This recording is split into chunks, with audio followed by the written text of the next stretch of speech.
Foro de la Historia. El pasado tiene mucho que contar. Bienvenidos y bienvenidas a Foro de la Historia. Hoy estamos aquí un día más para, hablar acerca de algo de lo que realmente no se ha hablado demasiado. Si bien es cierto que Radio Nacional y algunas otras cadenas, sobre todo del ámbito público, han dedicado algún que otro programa a todo este tema de la sublevación de Jaca, o sobre todo a la dictadura de Primo de Rivera, es un tema todavía desconocido. Y sí, estamos hablando sobre la sublevación de Jaca de 1930 y pues para ello cuento con mi amigo y colaborador del Foro de la Historia, porque ya al final es colaborador, Fernando Alcoya. ¿Cómo estás? ¿Qué tal? ¿Cómo va todo eso, Javi? Bueno, una vez más, gracias por contar conmigo. Se me queda un poco grande eso de colaborador, pero bueno, haremos lo que podamos. Bueno, la verdad es que al final hemos hablado y hemos tenido muchísimas charlas aquí en el Foro de la Historia contigo, ya sea de tu proyecto, ya sea de, yo qué sé, pues por ejemplo hemos hablado de memoria histórica, hemos hablado también sobre, pues el Bayarán, que además es un tema que últimamente ha salido a relucir en otros programas, como la entrevista que le hicimos al hijo de Carrillo, pues la verdad que traer esto, que al final no deja de ser también un episodio un poco desconocido, ¿no? Porque es un elemento clave dentro de lo que es la caída de la dictadura de Primo de Rivera y sobre todo, uno de los mayores desprestigios dentro de lo que es esa década, ¿no? Es absolutamente brutal y sobre todo propicia esas elecciones también de municipales en las que se proclama la Segunda República. Sí, eso es. Bueno, al final, realmente la sublevación de Jaca, ahora lo vamos a ver. Espero que no se haga muy largo el episodio. Como dices, es un elemento clave que, digamos, termina decantando aún más a la opinión pública a favor, bueno, mejor dicho, en contra de Alfonso XIII. Son diferentes cosas, veníamos de un siglo XX un tanto ajetreado. Ahora, si quieres, puedes explicarte un poco así qué fue aquello de la dictadura de Primo de Rivera, aunque supongo que si la gente que nos está escuchando supongo que tendrá una base ya histórica suficiente como para saber quién era. Pero bueno, dicho esto, sí que es verdad que la sublevación de Jaca, pues es un antes y un después, ¿no? Tanto el trato que recibieron los prisioneros de guerra como la sublevación en sí lo que te digo, es un movimiento que deja claro que también hay militares en el ejército que están en contra de Alfonso XIII, ¿no? Que es su mayor, digamos, salvaguardia y garantía en el poder. De hecho, sí, una buena parte de estos militares estuvieron un poco expectantes a ver qué pasaba con esta sublevación, que no triunfó y que, al final, también hubo una pequeña escaramuza, ¿no? En el aeropuerto de Cuatro Vientos, pero bueno, de eso hablaremos más adelante. Bien ha dicho Fernando que esto de la sublevación de Jaca no deja de ser uno de los últimos acontecimientos dentro de lo que enmarcaríamos como periodo histórico de la dictadura de Primo de Rivera. Es verdad que sobre esto de la dictadura de Primo de Rivera hemos hecho dos programas. Uno de ellos enmarcado en el proyecto EBAU y el otro en torno a una entrevista que le hicimos a Gerardo, que escribió un libro con Almuzara sobre la dictadura de Primo de Rivera, que podéis buscar porque además está por aquí por el canal. Deciros una cosa, la dictadura de Primo de Rivera al final es un periodo histórico de 7 años en los que se establece un directorio primero militar y luego civil y donde Miguel Primo de Rivera encabeza ese poder político y lleva a cabo un intento de transformación del país encabezado por los militares y que al final se ve mermado por su escrito, sobre todo por la situación económica, ¿no? Porque de hecho estamos en 1930, ya en esta época ya había estallado el crack de Wall Street, tan famoso, del que por cierto podríamos dedicarle en algún momento algún programa. Sí, podríamos hacer algo, ¿verdad? Sí, Bueno, porque hemos... algunos de estos programas es que se nos van ocurriendo otras cosas, ¿verdad? De las que ¿Verdad? hablar. Sí, la verdad que, viene muy al caso. Y la historia es que la dictadura se había resentido, es verdad que la dictadura había tenido una gran inversión en obras públicas, de hecho justo esta época es la que empieza a construirse pantanos y a llevarse a cabo, una buena parte de las obras públicas, desde ferroviarias, Se crean empresas nacionales como por ejemplo Siberia, Telefónica y otras, pues eso, empresas que a día de hoy son estratégicas, bueno, y en su momento también lo eran. Y bueno, pues este golpe, digamos, viene después de la división de Miguel I de Rivera, que tiene que dimitir porque ya no tiene el apoyo del rey. Y bueno, pues se va a exiliar y va a morir unos meses más tarde. Y bueno, pues quien le sucede es Berenguer, ¿no? Que es básicamente otro militar que viene un poco a intentar continuar con esto, gestionando, digamos, las cosas de manera un poco más afín a la monarquía, ¿no? Pero vamos, que el desgaste ya por aquella época es brutal, sobre todo porque al final no deja de ser Alfonso XIII quien había apoyado esta dictadura. Entonces, pues bueno, este digamos que es el contexto más bien general y en Sí. el que se sublevan Fermín Ganar y Ángel García Hernández, que son los cabecillas, ¿no?, de esta sublevación del cuartel de Jaca, ¿no? Sí, eso es. Bueno, bueno, es que lo has dicho perfectamente, Javi, la verdad, no hay absolutamente nada que decir. Nada, solamente decir que hoy vamos a hablar pues eso, de un golpe de Estado. Me vais a ir indistintamente decir las palabras pues, eso, golpe de Estado, sublevación, incluso en algún momento diré pronunciamiento.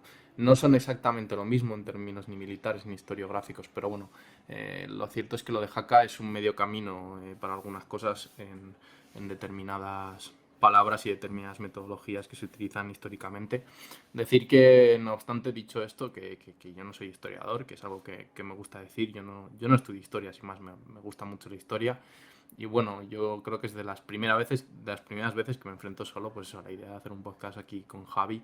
Así que bueno, agradecería también todo tipo de feedback aquí en los comentarios de donde sea que nos estéis escuchando para ver si pues eso, cualquier cosa que queréis que puedo mejorar. Así que nada, ¿te parece que empecemos un poquito? Sí, claro, por supuesto. La verdad que yo decirte que, a ver, que realmente hay una buena parte de los podcasters en España que no son historiadores. De hecho, yo creo que los que sí lo somos, o al menos hemos estudiado historia, porque al final yo también considero que ser historiador es otra cosa. Yo soy un trabajador que, bueno, en sus ratos libres tiene un proyecto que es este y, y no tengo más valía que tú por, bueno, pues por haber estudiado una carrera. La verdad que eso también hay que resaltarlo. Por mi parte sí, podemos empezar, por supuesto. Perfecto, pues nada, yo no sé si los que nos están escuchando pudieron escuchar o no el episodio sobre la invasión del Bayarán. Realmente a mí cuando hablo de historia me gusta más hablar de las personas, las intrahistorias, ¿no? Y un poco pues las personas que formaron parte un poco pues de lo que cuento, más que de historia per se, es decir, más que de tal día pasó esto, tal día pasó lo otro. Va a haber un poco mezcla de las dos, pero bueno, realmente yo hoy quería centrarme un poco en la figura de Fermín Galán, que va a ser junto con Ángel García Hernández pues las dos figuras más clave de esto, ¿no? Y de todo ese posterior martirio, exaltación del heroísmo y pues eso, figuras clave que van a usarse como iconos durante la Segunda República, más que nada porque yo creo que sin la figura de Fermín Galán no hubiera habido sublevación de Jaca. Realmente, ahora os explicaré un poco, pero bueno, él fue pues una persona carismática, líder, un militar honrado, evidentemente pues para su momento con una mezcla de ideas, todas encuadradas dentro de la izquierda, pero al final pues eso, una persona en definitiva que es la clave de todo, ¿no? Pagarán otras personas, como por ejemplo Ángel García Hernández también, pero yo creo que sin él no hubiera habido golpe militar en Jaca. Entonces, bueno, intento centrarme un poco en su historia. Ya os ha contado un poco Javi. eh, Realmente, pues la naturaleza de este golpe sobre el papel y como veremos un poco más adelante, quería escuchar un poco las bases sociales, ¿no? A esa parte descontenta de la sociedad, pues con la inestabilidad política, la dictadura de Primo de Rivera, la posterior dictadura blanda de Damaso Berenguer, en la que estamos ahora encuadrados en este momento del audio, ¿no? Y pues eso, que quería echar a Alfonso XIII, pues que había actuado pues, como un socio y un colaborador estrecho durante todos estos periodos. Con esto, pues quiero decir también que aunque Jaca y su sublevación destaparon todos los planes de derrocar el movimiento monárquico en un primer tiempo, lo hizo auspiciado pues, por medio de las armas, armas que en su mayoría también cogieron agentes civiles, si bien no olvidemos que esto era una técnica habitual y una tónica habitual durante gran parte del siglo XIX y durante la gran parte del siglo XX, ¿no? Así que nada, empiezo ya directamente con un poco la historia de Fermín Galán. Fermín Galán, contrariamente a lo que a lo mejor podéis pensar, era de Cádiz, de San Fernando. No era para nada de la zona del Pirineo. Acabó allí, ahora explicaremos por qué. Y bueno, pues nace, como os digo, en San Fernando, en Cádiz, el 4 de octubre de 1899 y muy pronto entra en el ejército. Y allí, pues enseguida comienza, como muchos otros, su andadura militar en Marruecos, ¿no? En ese momento es como el lugar clave donde cualquier militar que quisiese tener algo bueno en el expediente, pues tenía que estar y un territorio que tenía que pisar. Alcanza en 1924 el grado de teniente de la Legión, contrariamente a lo que podéis pensar, la Legión en ese momento, incluso durante la propia Guerra Civil, tiene también facciones izquierdas al centro de sus filas, ¿no? Y en muchas misiones pues aparece su nombre. Una de las más importantes es la de liberación de la posición de Sidi Messaoud, no sé si se pronuncia así, la verdad que no lo sé, alguno que me pueda echar un cable con esto, pero bueno, poco después pues tendría un despacho, un comentario adecuado, ¿no? Por parte de Francisco Franco, con quien comparto andaduras y pues con quien eran compañeros. En una de esas refriegas pues es herido y le trasladan al hospital en 1925 en Madrid, tiempo que aprovecha pues para escribir una novela. Y bueno, la novela está toda enmarcada dentro de una serie de personajes de ficción, pero está todo basado realmente en las barbaridades que vio y pues eso que sin duda pues le marcaron para siempre durante esa guerra de Marruecos. Esta parte yo diría que es una parte vital, muy importante para él, tanto la previa como en la que se encuentra en este momento, porque marca su carácter. Históricamente hablando, mencionar que podía ser incluso una forma de ser pues algo anecdótica, ¿no? Dentro de la Legión podemos pensar que había encuadradas personas de una ideología pues eso, más bien de derechas, pues eso, con un sentimiento grande de militarización de la sociedad, imposición de la violencia y demás, y sin embargo pues estamos ante una persona que sin duda se va a aclarar pues muy honesta, muy consciente de su clase, de dónde pertenece, y ya os digo con gran parte de sus ideas más orientadas a la izquierda. Perdón. Pues eso, durante su comparecencia en Madrid, Galán se pone en contacto con círculos republicanos que llevan a que en más de una ocasión su nombre aparezca en el fallido golpe militar pro-republicano de la Sanjuanada de 1926. Es una especie de revuelta de salón que termina pues casi antes de empezar, entre las indiscreciones de los que formaban parte de ella, ¿no? Y pues eso, que al final ya se sabía que había una parte muy descontenta dentro de la sociedad, incluido el ejército, y estaban bajo vigilancia. Eso le cuesta 4 años en la cárcel de Montjuic, otro episodio clave en su vida, en el que vuelve a escribir una novela que se denomina, si no recuerdo mal, Nueva Creación, y que junta pues algunas ideas entre el anarquismo, el comunismo, como os decía antes. Sabía él que era de izquierdas, pero no tenía como muy claro qué posición exacta tenía. Tenía una influencia, por ejemplo, de la Revolución Francesa, y ya os digo que se posicionó claramente, tanto antes como durante su periodo en la cárcel, en el lado de la acción, no en el de la soflama tabernaria, ¿no? Para que os hagáis una idea del tipo de persona que era, en Nueva Creación Galán habla de una especie de Unión Europea en la que destaca pues hasta las lenguas vehiculares posibles que deberían de utilizarse en la Unión Europea, esa entre comillas que él se inventa, ¿no? Es un tipo de apenas 30 años, para que veáis el coco que tiene y la cantidad de cosas que le podían llegar a hacer diferente de sus demás compañeros, más allá de su honestidad y su carisma. Pues nada, pues al salir de la cárcel, el tipo quería dejar la vida militar, meterse en la acción política civil y bueno, pues tiene un periodo de reflexión y decide retomar las riendas de la vida militar y piensa él realmente que puede cambiar más cosas desde dentro del ejército, que es para lo que él, digamos, se ha preparado y ha nacido, y no desde fuera. Curiosamente tiene una conversación con Ramón Franco, familiar evidentemente de Francisco Franco, que le pasa un poco lo mismo, que era una persona de izquierdas en ese momento y oye, que decía abandonar la carrera militar, y una de las personas que le convence a quedarse es precisamente Galán. Realmente él creía, como os digo, que desde dentro podía hacer más cosas que desde fuera y honestamente creo que bueno, la historia le va a dar la razón. Cuando toma esta decisión de quedarse ahí en el ámbito militar, le toca entrevistarse con Dámaso Berenguer. Y bueno, pues no se sabe muy bien lo que pasa, pero tanto en palabras de Dámaso como del propio Galán, de su entorno, se ve como que él intentó poner a Dámaso pues en contexto, oye, mira que nos está pasando esto en España, que tenemos estos problemas y demás, pero claro, Dámaso no dejaba de ser la mano derecha del rey. Así que no se sabe muy bien si por esta conversación o ya por su pasado se le manda directamente a Jaca. Ya os podéis imaginar cómo termina eso, ¿no? Hoy en día a lo mejor los que conocéis Jaca, pues las conoceréis por vuestras vacaciones de invierno sobre todo, supongo. Alguno habrá que ya la conozca en verano. Pero en ese momento, pues evidentemente todo esto no está desarrollado y en términos militares honestamente se considera un destino de castigo. O sea, es un lugar en el que hace frío, es un destino fronterizo en el que apenas pasa nunca nada. Estamos con unas buenas o unas relativamente buenas relaciones con Francia para lo que habían sido los años anteriores y claro, pues al final se les mandaba allí como destinos, como pues un poco en el mismo sentido que se mandaría después a Franco, ¿no? A las Islas Canarias y demás, como alejados de centros de poder y eso, aburridos de castigo.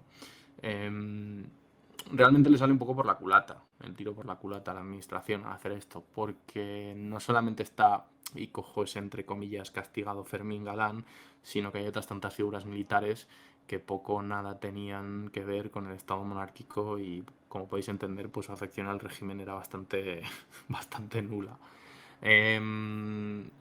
Entonces, bueno, al llegar allí, Fermín se encuentra con pues, una ciudad de Jaca que se siente muy desligada de lo que las decisiones que se toman en Madrid con respecto a la zona, más allá del hastío que podría tener la gente allí igualmente. Y el capitán, que ya ha alcanzado ese grado de capitán, creo que solo lo he mencionado, decide pues tomar partido reuniendo a varios personajes republicanos de Jaca. Entre ellos, los menciono y menciono los nombres no por aburridos, sino porque saldrán sus nombres otra vez en el podcast. Alfonso Rodríguez, conocido como el Relojero, Julián Borderas, el Sastre o Antonio Beltrán Esquinazao. Antonio Beltrán es una figura que muchos de vosotros probablemente conozcáis y conocéis un poco este periodo histórico de España, más que nada porque después, bueno, aparte de haber tenido un carácter revolucionario durante toda su vida y Javi, aprovecho para decirte que merece un podcast aparte este señor, será la figura clave durante la 43 división, perdón, durante la bolsa de Bielsa de la 43 división en la posterior guerra civil. Pues bueno, el tema de la bolsa de Bielsa, sí, efectivamente sí. Merece un programa. La verdad que nosotros, o sea, siempre lo hablamos que hemos dicho, y vamos, esto, bueno, no lo sabe nadie porque lo hemos hablado solo nosotros, pero hemos dicho muchas veces de hacer temas militares. Yo creo que alguna vez sí que lo hemos comentado cuando lo del tema de Jesús Monzón y tal, pero al final la historia es que nunca lo hemos conseguido. Yo estoy bastante interesado, además, en hacer programas como estos, aunque sean de temas militares, porque ya digo que aunque no es nuestra especialidad y nosotros de alguna manera nos diferenciamos de otros podcasts en eso, pues al final tú ves aquí muchos podcasts de historia militar, pero al final la historia va más allá de eso, aunque bueno, también podría ser interesante gastar un ratito hablando de bueno, pues al final cosas como la bolsa de Bielsa que son interesantes. Pues ¿sabes qué pasa? Que si, por ejemplo, quieres que lo enfoquemos, lo podéis dejar también en comentarios los demás, ¿eh? Lo podemos enfocar desde un punto de vista no necesariamente militar, porque como te digo, la 43 División evidentemente pues es una batalla importantísima dentro del bando republicano en la Guerra Civil Española. Tiene un valor cultural, emocional y ha dejado huella durante muchísimo tiempo pues allí mismo, incluso en el Pirineo y en todo el sector de izquierdas de allí. Pero es que es cierto que si hablamos ya del Esquinazao, de Antonio Beltrán Casaña, es que tiene una vida de película. Es una persona que se fue desde jovencito a Arizona, luego se mete en el ejército de Pancho Villa, o sea, es que es una auténtica locura, ¿eh? O sea, tiene una vida loquísima, emigrante, ya te digo, en América del Norte, en los años 20 se mete en todos los círculos políticos, bueno, es que es una locura. Está en la sublevación de Jaca y luego está, evidentemente, durante la Guerra Civil, en el Frente de Aragón, la Bolsa de Bielsa, la Batalla del Ebro, en fin, todo. Y luego se va al exilio a la Unión Soviética. O sea, de verdad, es una persona para hablar de ella. Así que si os apetece, ponéoslo en comentarios y le damos, ¿verdad? Sí, por supuesto. La verdad que ese recorrido no puede quedar sin un podcast. Bueno, pues seguimos ahí con nuestro Fermín Galán. Nos volvemos otra vez a Jaca. Estamos en 1930. Y ya os digo, Galán pone eso alrededor a este tipo de personas y empiezan a hacer reuniones secretas en la trastienda de la relojería de Alfonso, del relojero que os he mencionado antes. Una curiosidad es que para no ser descubiertos, pues Galán entraba, fijaba la hora de la reunión en un reloj de la entrada y volvía a marcharse.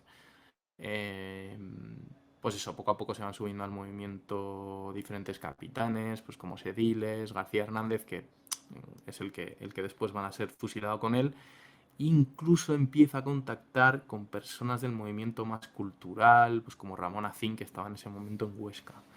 Por lo que se ve, Fermín y Ramón se veían bastante en Huesca y debatían pues, sobre el futuro del Alto Aragón juntos, en fin, de todos los movimientos eso, anarquistas. Luego Fermín se demostraba algo más comunista, entre comillas, pero bueno, se ve que parece ser que hasta en un momento así de calentón le dijo que le propondría como alcalde si llegaba a términos a su acción militar.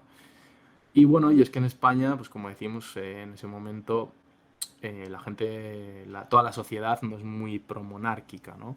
Entonces, como la sociedad suele ser el reflejo, o bueno, mejor dicho, las instituciones y el arte y, en fin, cualquier cosa que se ocurra suele ser el reflejo de la sociedad, pues varias personalidades del mundo de la cultura, de la política, de lo militar, se encuentran en ese punto de eso, de estar a favor, de que estar en contra de Alfonso XIII. Y nace el famoso Pacto de San Sebastián, que supongo que conoceréis ya, que no era más que una unión de diferentes sectores de la sociedad que pensaban que mediante un pronunciamiento militar darían un poco la situación de España en pro de un futuro republicano. Y bueno, aquí me gustaría matizar una cosita muy rápida, pero que yo creo que es fundamental, y es que para todos aquellos que se aferran al hecho de que se usó el ejército y las huelgas generales pues, para cambiar de rumbo el gobierno en este momento, hay gente que yo me lo he llegado a encontrar en mi día a día que me lo equipara al golpe de Estado de 1936. Yo creo que no se tiene conciencia realmente, la gente que te dice esto no tiene conciencia de cómo estaba España en 1930. Y digo más bien en términos políticos. Y es que si cogemos la historia de España de gran parte del siglo XIX y XX, la participación militar fue clave para realizar cambios de dirección. Jamás ningún gobierno en España hasta 1931 había perdido unas elecciones que había convocado. Es decir, que bajo una visión electoral era sencillamente inviable o de ilusos, vamos, pensar que se podían cambiar las cosas. Y por supuesto, pues romper una lanza, ¿no? Yo creo, a favor de las que se fueron celebrando a posteriori durante la Segunda República. Sí que es cierto que hubo debate con si había habido amaño o no había habido amaño en algunos puntos de España y demás, pero es cierto que son esas de la Segunda República elecciones equiparables, no os voy a decir exactamente a las actuales, pero sí que con muy pocas diferencias a los sistemas como el francés o el inglés de 1931, en base a los que realmente se crearon como, pues eso, como a imagen y semejanza de sus sistemas, ¿no? Sí, Vale, pues lo que dime, es... dime. No, nada, no, esto que me estás comentando me parece bastante interesante. Sobre todo cuestiones como lo que dices de la equiparación de este golpe al tema del 36, no tiene nada que ver. Bueno, realmente estamos hablando de que en el 36 lo que hay es un golpe militar, el uso de la fuerza Esto para quizás es más un derrocar... pronunciamiento, Sí, eso algo es, más eso es. parecido, ¿no? Porque al final, Sí, o sí, o más bien lo que, sí, un pronunciamiento, porque un acuartelamiento en sí no es, no, eso es. eso es, digamos, Realmente... tiene otros términos, pero bueno, un pronunciamiento sí que, digamos, sería un poco más acertado. Aquí es donde entra más la faceta de historiador y lo que quiero decir con esto es que un golpe de Estado no es realmente un pronunciamiento, ¿no? Aquí las diferencias radicarían en términos más, digamos, pues académicos, que ahora mismo no cuento con ellos, pero realmente sí que hay diferencias en tanto cuanto un pronunciamiento es una voluntad de una parte del ejército que dice, oye, nosotros queremos ir por aquí. Y entonces nos hacéis caso o si no tenemos las armas y el golpe de Estado es abiertamente decir, no, no, hoy hacemos esto o si no tiramos para adelante con lo que tenemos. Entonces, realmente, en el caso de la sublevación de Jaca, se denomina comúnmente la sublevación de Jaca porque en definitiva lo fue, pero digamos que la justificación que podría tener esta gente, Fermín Galán y los demás, que realmente en el Pacto de San Sebastián se acuerda que va a haber más ciudades y más acuartelamientos que van a estar en este tipo de, pues eso, en esa sublevación militar, en su defensa hay que decir que, como os digo, esas intenciones de los militares de mandar y de ordenar cambios de rumbo en la sociedad española llevaban haciéndose desde el siglo XIX y el siglo XX. ¿En qué se diferencia con respecto al de 1936? Hombre, pues que realmente el de 1936 está auspiciado en la voluntad de echar a una gran parte de la sociedad del país, matarlos y pasarles por encima porque no están de acuerdo con la ideología política que ha ganado unas elecciones democráticas, sabiendo que las de 1936 son las últimas. Pero antes de eso ya se estaba gestando un golpe de Estado para traer de vuelta lo que estos militares africanistas denominaban como, pues eso, autoridad. Entonces, bueno, su parte de autoridad difería de la gran mayoría de la sociedad española. Y bueno, pues aquí es donde entra a debate los términos más técnicos y los que no. Pues sí, desde luego que no es lo mismo y vamos, la exposición en este sentido ha sido excelente. Pero bueno, vamos con el propio golpe. Pues sí, mira, ya os digo, en 1931 Galán se baja a Madrid, se entrevista con los grandes dirigentes republicanos y establecen una fecha conjunta para el alzamiento. Se sabe más o menos que va a ser en diciembre y entonces en octubre y noviembre empieza a moverse pues, por carta y a cartearse desde Jaca con estos dirigentes de Madrid, de diferentes puntos, también de Huesca, de Lérida, que en teoría iban a ser lugares que se iban a sublevar junto con Jaca. Y entonces empiezan a hablar de libros. Dicen, tal día se enviará el libro. Y le dicen, no, no, el libro se retrasa 3 días. Y entonces él ya como que entendía que esa era la forma en clave de decir cuándo se iban a sublevar o no. Tanto es así que, bueno, como ya os digo, los militares que había en el poder pues no eran tontos. Esto era Vox Populi de que iba a pasar algo en algún momento. Que Mola, en un momento dado, que es el responsable del directorio militar, le envía una carta a Galán. Recordad que se conocen de ese periodo de la época más brillante de Fermín en África. Y bueno, en esa carta realmente lo que le viene a decir es algo así como, oye, que me he enterado de que vas a hacer esto y no te lo recomiendo. Básicamente... si queréis os leo un cachito de la carta muy rápidamente, y es, sabe el gobierno, y yo sé, de sus actividades revolucionarias y sus propósitos de sublevarse con tropas de esa guarnición, refiriéndose a las de Jaca. El asunto es grave y puede acarrearle daños irreparables. El actual gobierno no ha asaltado el poder y a ninguno de sus miembros puede echársele en cara haber tomado parte en movimientos de rebelión.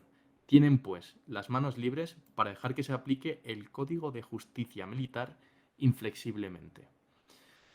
Bueno, la carta sigue tal, y le dice eso, por un lado, y por otro, recuerde que nosotros no nos debemos ni a una ni a otra forma de gobierno, sino a la patria y que los hombres y armas que la nación nos ha confiado no debemos emplearlos más que en su defensa. Bueno, qué curioso, ¿no? Emilio Mola, que poco tiempo después, bueno, realmente 6 años después, estaría encabezando con el seudónimo de El Director el golpe de Estado de eso, de 1936 desde Navarra. En fin, todo un sinsentido.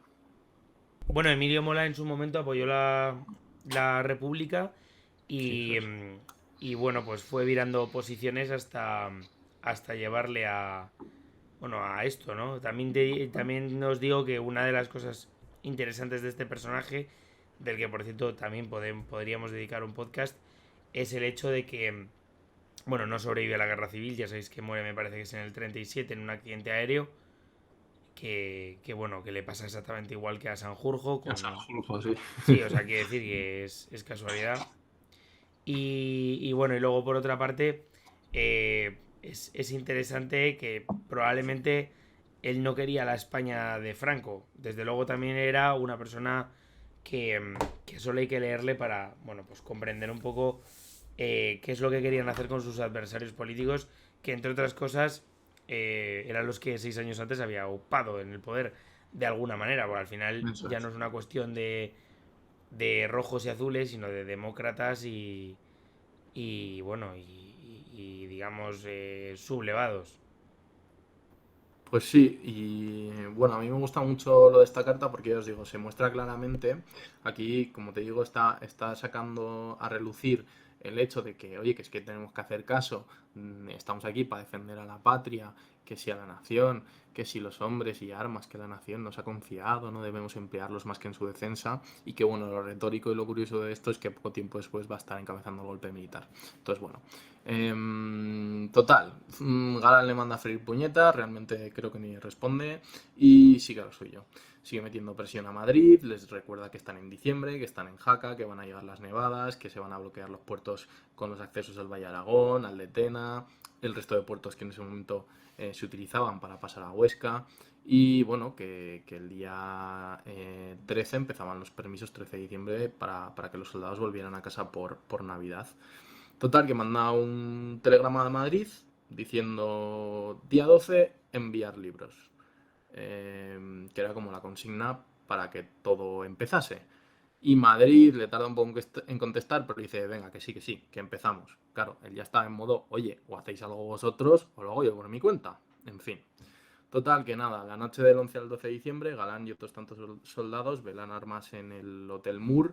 El Hotel Moore es un hotel que sigue estando exactamente, bueno, prácticamente igual que lo estaba en 1930. Está justo enfrente de la Ciudadela, para los que conozcáis un poco Jaca, en la entradita. Y bueno, desde allí pues vigilaban un poco los movimientos de la Ciudadela. En ese momento, el golpe ya está en marcha, no se puede hacer absolutamente nada para detenerlo, pero Madrid una vez más vuelve a pedir que se retrase. La información parece ser que no le llega a Galán, no hay respuesta, y entonces se montan en un coche dos delegados de esa parte del Pacto de San Sebastián, entre los cuales estaba Casares Quiroga, y van en coche desde Madrid, pues eso, con la idea de retrasar los planes, pues 2, 3 días, pero no entregan sus mensajes. Ahora veremos lo que pasa. A las 6. La verdad es que no entregan los mensajes en todas las cosas porque parece ser que llegan a horas intempestivas Eso es. bueno, pues no los cazan, por así decirlo. Pero Entonces, pues para que también es veas, interesante el hecho de que aparezca Casares Quiroga por ahí claro, en esa sublevación, porque recordad que luego, posteriormente, Casares Quiroga será el famoso presidente de gobierno que dirá bueno, esa frase de si los militares se acuestan, no, no se levantan, yo me eso, si acuesto. se levantan, que él se Sí, acuesta, ¿no? Que sí, la verdad que bastante. creo que no le debió de hacer mucha gracia a posteriori, por lo menos. Bueno, pues si cuentas que también lo de Jaca podría haberse evitado si Casares Quiroga, al llegar a Jaca, que llega a eso más o menos, según las propias memorias de Casares Quiroga, llega a eso de las 4 de la mañana y dice, aquí en la calle no hay nadie, hace un frío de cojones, pues yo me voy a dormir porque total no conozco, creo que hizo algo así como, ya me reuniré con ellos mañana porque no he conocido a un militar que se subleve la hora. O sea, esto es una auténtica locura y un disparate y un despropósito teniendo en cuenta que lo que está en juego son las vidas de un montón de personas. Total que nada, Casares Quiroga se echa a dormir, no se despertará hasta las 11 de la mañana y a las 6 de la mañana los sublevados dejan que el tren, que baja de Canfranc a Zaragoza, salga para que no hubiera señales de alarma en otras ciudades cercanas y como que les pudieran avisar de que pasaba algo, ¿no? Como os decía antes, pues en principio había otros sitios que también, entre ellos Lérida, debían de sublevarse, pero no hubo entendimiento. A ellos sí que les llegó el mensaje de no sublevaros aún y Galán tira para adelante. Así que nada, se acercan a los diferentes cuarteles de la ciudad, que no solamente era el de la Ciudadela, y sublevan a las guarniciones. Algunos desafectos son conducidos al calabozo y son bien tratados, que quede claro esto, que ahora os explico un par de cosas sobre la sublevación, se cortan las comunicaciones y se cambia la bandera del ayuntamiento, se hizo la republicana. Si veis las fotos de la sublevación, hay algunas por internet y la verdad es que es chulísimo porque se ve claramente que la gente apoyó fuertemente el motín. Y vamos, se ponen con ellos en las fotografías, hay varios cientos de personas, en los bandos de proclamación de la República hay un montón de gente gritando vivas a la República, en fin, son cosas dignas de ver. Total, Jaca ya es republicana y estrena alcalde en lo que se convocan elecciones durante esa mañana. Pero llegan malas noticias. Un sargento de la Guardia Civil no ha querido entregar sus armas y bueno, pues ha acabado muerto en la refriega con los militares. Pues, bueno, simplemente lo que no he, digamos, no me puedo entender es qué pasó, digamos, para que la Guardia Civil en ese sentido no estuviera de la causa Bueno, de los sublevados en este caso. realmente lo que pasa es que tú tienes que imaginarte unas calles de Jaca pues abarrotadas de gente, de soldados, que por supuesto están en general de manera consciente a favor de la República, y entonces van hacia el cuartel de la Guardia Civil y allí un sargento les dice, oye, yo no quiero entregar las armas. Como Galán había ordenado que la sublevación debía de organizarse pues con guante blanco, sin derramamiento de sangre, pues le dicen, bueno, pues si no quieres molestar, métete ahí, dame tu arma y métete ahí en tu cuartel y no me molestes en lo que hacemos esto. ¿Qué pasa? Que el sargento dice que no, que él es un sargento de la Guardia Civil, que es legal Alfonso XIII, y total que hay un rifirrafe. Se empiezan a pegar de tiros y ala, pues ya está. Se muere el sargento de la Guardia Civil, un tiro le entra por un ojo, le sale por la parte de atrás de la cara, una cosa un poco desagradable, pero bueno, ahí se queda tirado. También es cierto que dos carabineros mueren un poco en la calle Mayor, pues un poco por lo mismo, llegan allí, no entienden muy bien, la gente, unos soldados les piden las armas, dicen que no, y entonces va un civil, se ve que agarra un civil del fusil del carabinero y ahí en la confusión, pim pam, pues los matan a los dos.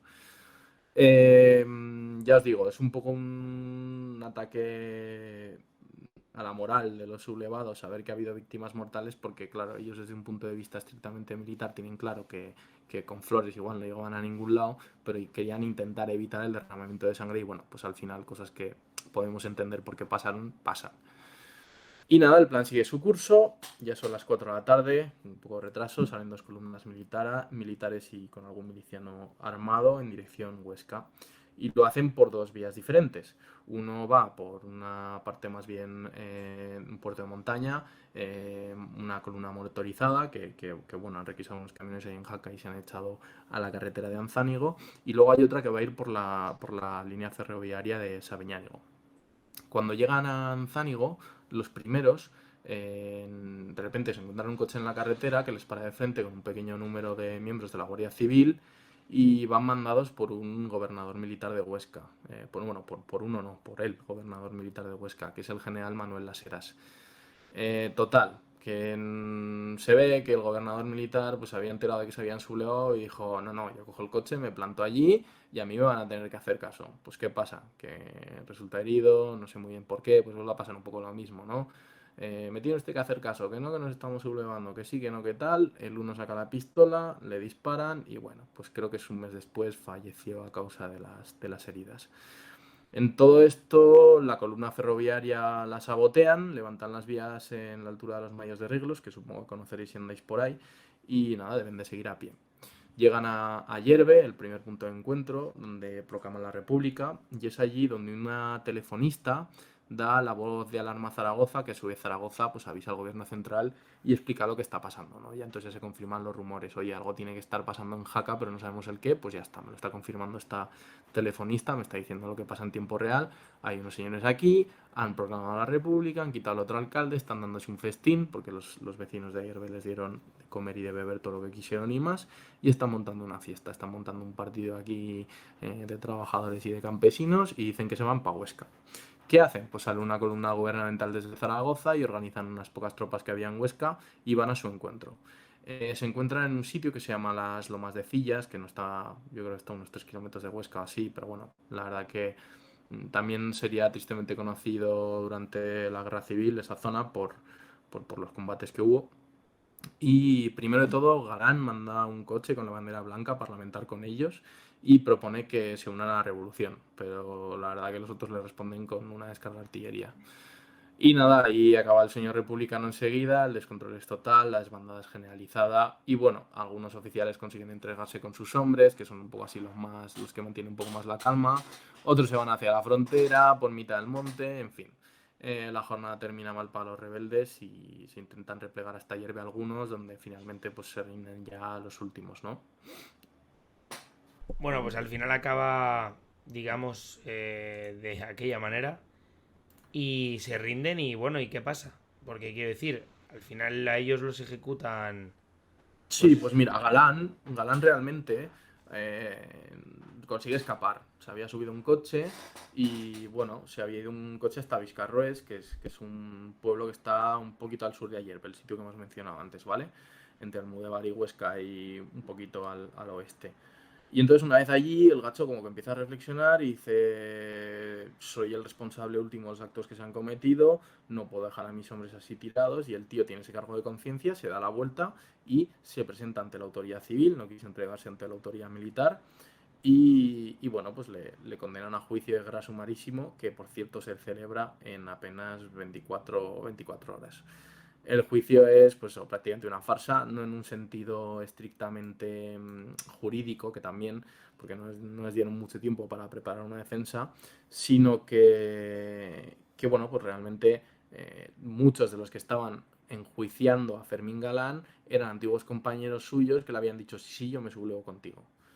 Eso sí, el defensor de los sublevados, el capitán Vallés, que era un antiguo conocido por las guerras de África de algunos de los mencionados anteriormente de la sublevación de Jaca, sí que intentó defenderles adecuadamente, pero claro, tenéis que imaginaros, apenas le dieron 24 horas, todo esto había sucedido el día anterior, no habían descansado lo suficiente y bueno, pues yo creo que el tío se da cuenta de que al final no va a conseguir realmente salvar a nadie, perdón, no va a conseguir salvar a Galán, pero su defensa va a ir un poco pues, en dirección de salvar un poco a los demás que solamente estaban recibiendo órdenes, ¿no? Total que los acusados se ve que durante todo el juicio militar mantuvieron todo el proceso, durante todo el proceso, que duró unos 50 minutos, una actitud digna y valiente. O sea, se enfrentaron realmente a los jueces diciendo de ellos que sí, que ellos habían hecho lo que habían hecho, pero que lo volverían a hacer si pudieran hacerlo. Y nada, pues al final el Consejo de Guerra descargó toda la responsabilidad de lo sucedido en Galán.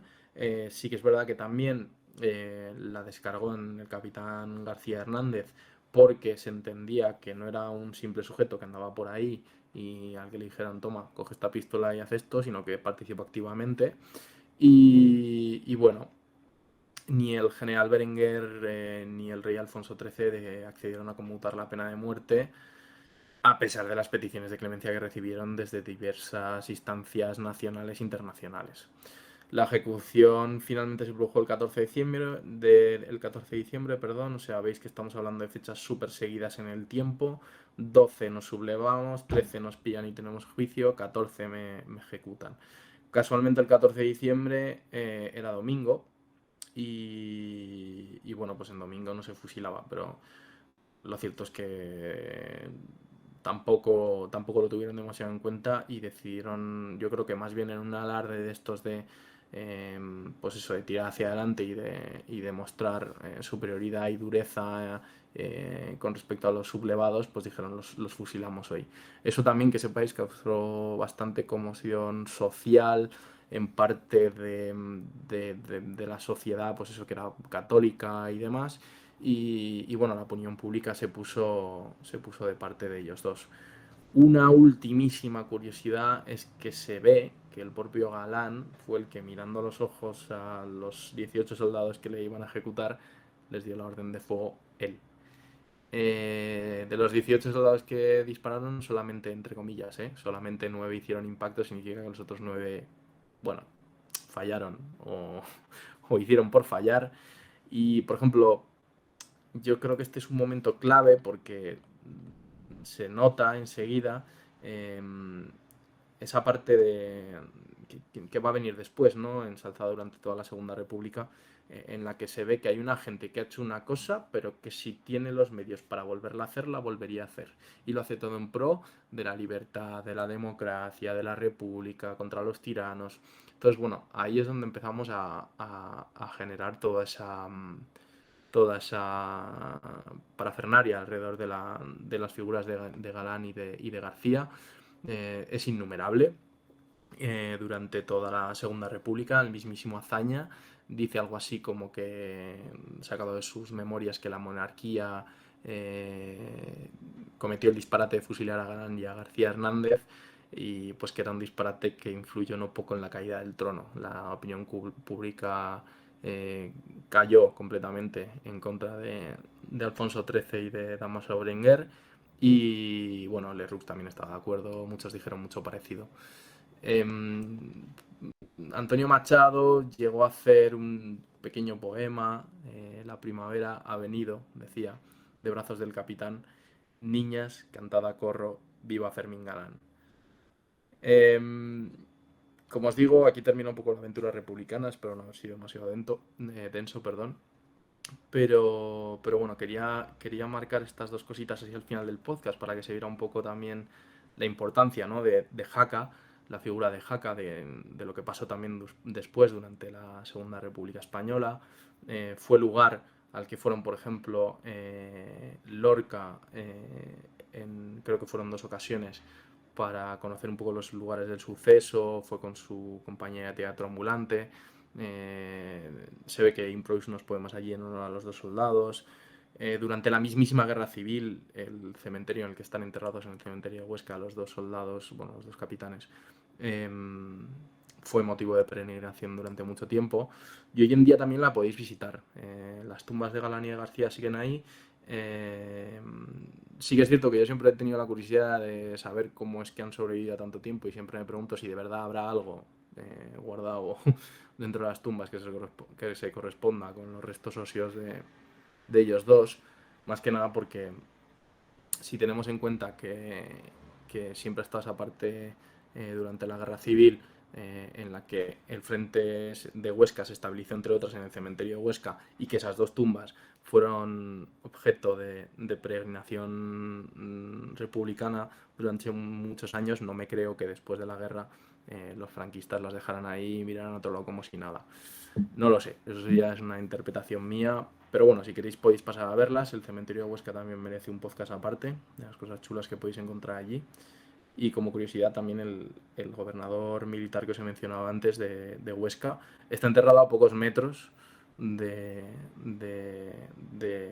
García, y a otros tantos, un poquito más, al final de la hilera de tumbas está Galán, él sí en el cementerio civil y no en el cementerio religioso. Así que bueno, hasta aquí un poquito el podcast.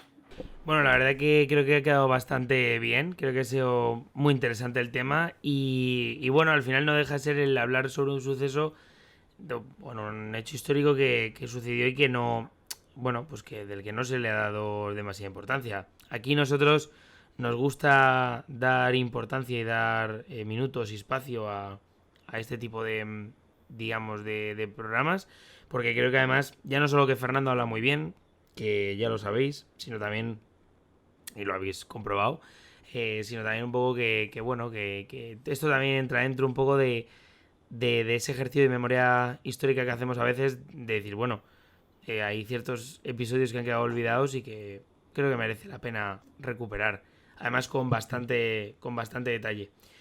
Nada, Fernando, darte las gracias. Yo recomiendo que sobre todo que lean artículos, y hay tanto en la prensa como en PDF, pues sobre esto de la sublevación de Jaca. Y por otra parte, la verdad que espero que os guste, que haya ese feedback que ha pedido Fernando previamente. Y bueno, pues yo por mi parte me voy a despedir. Sabéis que estamos por Spotify, iVoox, Apple Podcast y otras plataformas. Así que bueno, un saludo.